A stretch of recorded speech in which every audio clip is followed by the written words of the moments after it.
Buenos días con todos, bienvenidos a nuestra presentación. El día de hoy vamos a hablar acerca del diseño de ambiente de aprendizajes. Este grupo está integrado por Heidi Vargas y Kelly Cruz.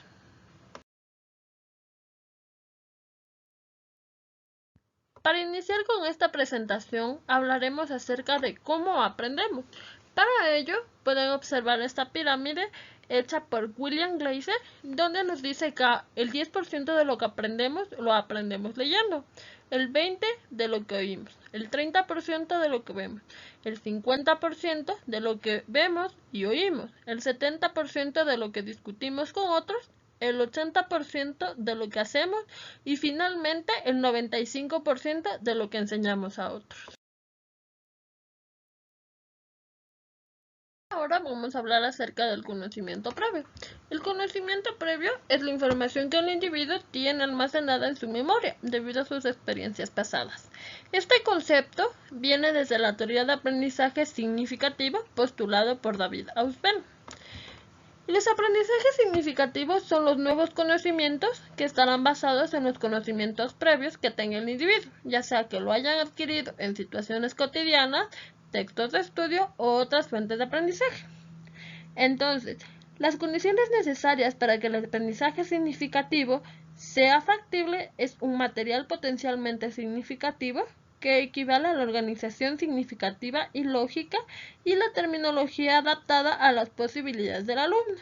A su vez, la actitud del alumno hacia el aprendizaje basado en los conocimientos previos sobre el tema y la predisposición hacia la comprensión.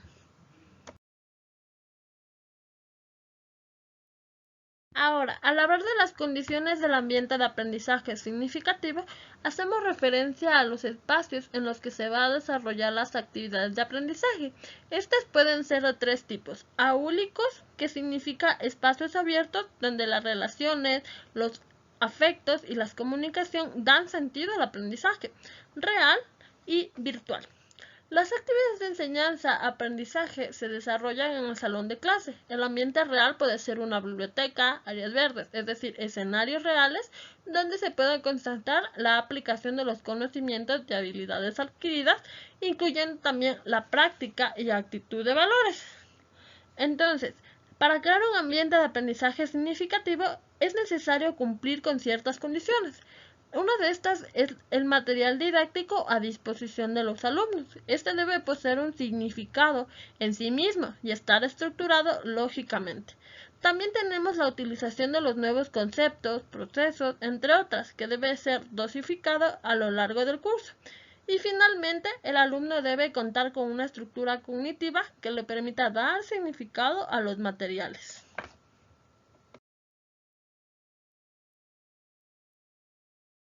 El profesor en un ambiente significativo. El docente, para lograr un aprendizaje significativo, debe generar en el aula un ambiente que invita a todos a observar, investigar, aprender, a construir su aprendizaje y no solo a seguir lo que él hace o dice. El rol del docente no debe ser solamente proporcionar información, sino ser un mediador entre el estudiante y el ambiente, siendo el guía o acompañante del estudiante, mostrándole al estudiante que él es una gran fuente de conocimiento. Pero, ¿cuál es nuestro papel como docentes? En lo que al rol del docente se refiere, pues la tarea principal que se tiene es propiciar la generación de ambientes de aprendizaje que favorezcan la adquisición de competencias por parte de los educandos. De ahí que debemos establecer el ambiente adecuado para el desarrollo de las actividades de enseñanza-aprendizaje, atendiendo a las características o recursos que éstas requieren para su efectivo desarrollo. También es importante crear un clima de aprendizaje adecuado para que el aprendizaje que consiga. Además, es necesario tener en cuenta que ese ambiente y clima de aprendizaje deberán formularse en función del entorno en el que se requiere generar dichos procesos.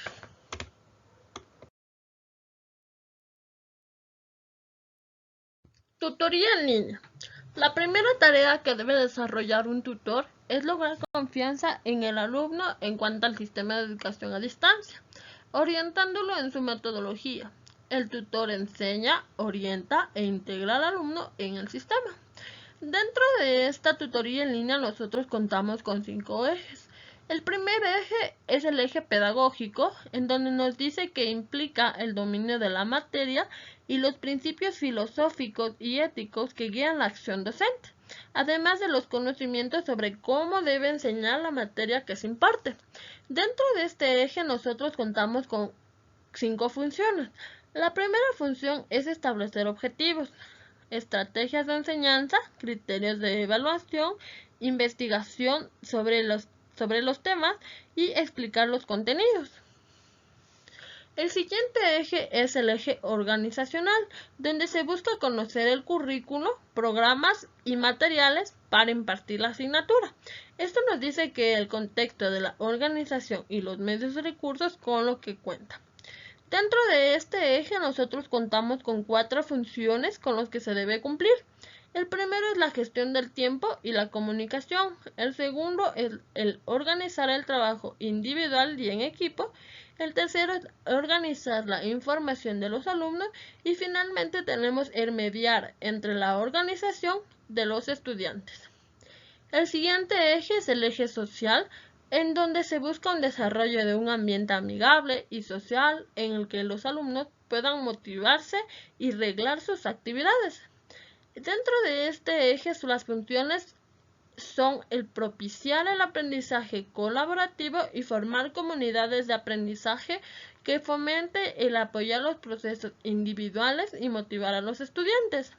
El docente busca aquí ser una guía en la utilización de recursos en línea y relación de los estudiantes entre ellos. Como siguiente tenemos el eje técnico, que nos dice que busca el conocer las herramientas tecnológicas para el trabajo en línea. Estos recursos busca el generar la comunicación y la realización de nuevos recursos de aprendizaje. Dentro de las funciones que se ejercen en este eje, tenemos el auxiliar a los estudiantes en el dominio de las herramientas disponibles, administrar la participación e interactuar con el administrador técnico de la plataforma. Finalmente tenemos el eje evaluativo, que busca aplicar estrategias y técnicas evaluativas que le permitan verificar al docente que los estudiantes han adquirido los conocimientos y desarrollado las habilidades y actitudes esperadas. Para poder verificar esto, nosotros debemos cumplir con algunas funciones, que son el hacer una evaluación inicial, sumativa y formativa, decidir de acuerdo a los resultados y finalmente dar una retroalimentación a los estudiantes. Motivación. ¿Qué significa motivación? La motivación dentro del ambiente de enseñanza-aprendizaje hace referencia fundamentalmente a aquella fuerza determinantes o factores que incitan al alumno a escuchar la explicación del o la profesora, al tener interés en preguntar y aclarar sus dudas. Dentro de la motivación de la educación, decimos que probablemente la tarea más importante del tutor o el profesor sea la de motivar a los alumnos a aprender en los entornos de aprendizaje, ya sea en línea o física. Dicha motivación puede ser distinta para cada persona. Así encontramos las 2 primeras categorías. La primera es la motivación extrínseca y la motivación intrínseca, que equivale a un equilibrio de vida. Pero, ¿qué es la motivación extrínseca? Decimos que la motivación extrínseca hace referencia a aquello que viene en forma de recompensa, premios o elementos que se obtienen de una manera externa a la actividad directa que estamos realizando. A diferencia de la motivación intrínseca, esta se refiere a la realización de acciones por la mera satisfacción de hacerlas, sin necesidad de ningún incentivo externo. Dentro de las categorías mencionadas anteriormente, también encontramos la motivación basada en el miedo a perder lo que están haciendo. Esto hace referencia a la motivación a partir de argumentos de miedo. Por ejemplo, si no participas en el debate, vas a reprobar. Como siguiente tenemos la motivación basada en el deseo de conseguirlo, o sea, en la ilusión, que hace referencia a que motivamos a partir de provocar en los estudiantes el deseo de participar. Por ejemplo, me encantaría que participaras en el debate con tus opiniones y argumentos. Finalmente, tenemos las tres últimas categorías. La primera es la motivación basada en la hora. Dentro de esta hace referencia a que nosotros motivamos a partir de la actividad concreta que estamos realizando en este momento. Por ejemplo, este capítulo es muy conveniente para entender la composición de lo que estamos estudiando en este módulo. La siguiente es la motivación basada en el futuro, que hace referencia a que motivamos con argumentos de futuro. Por ejemplo, las prácticas de esta asignatura te servirán para desarrollar ambientes de aprendizaje adecuados. Y finalmente tenemos la motivación a partir de rutinas, que hace referencia a que nosotros motivamos a partir de la innovación. Por ejemplo, como ya saben, en esta actividad debemos realizar los mismos pasos que en las anteriores.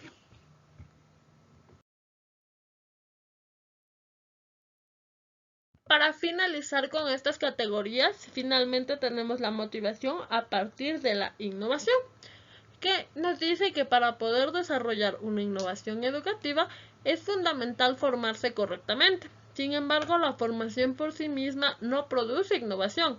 Hay una serie de factores que lo dificultan. La motivación juega un papel crucial en la superación de diversas barreras.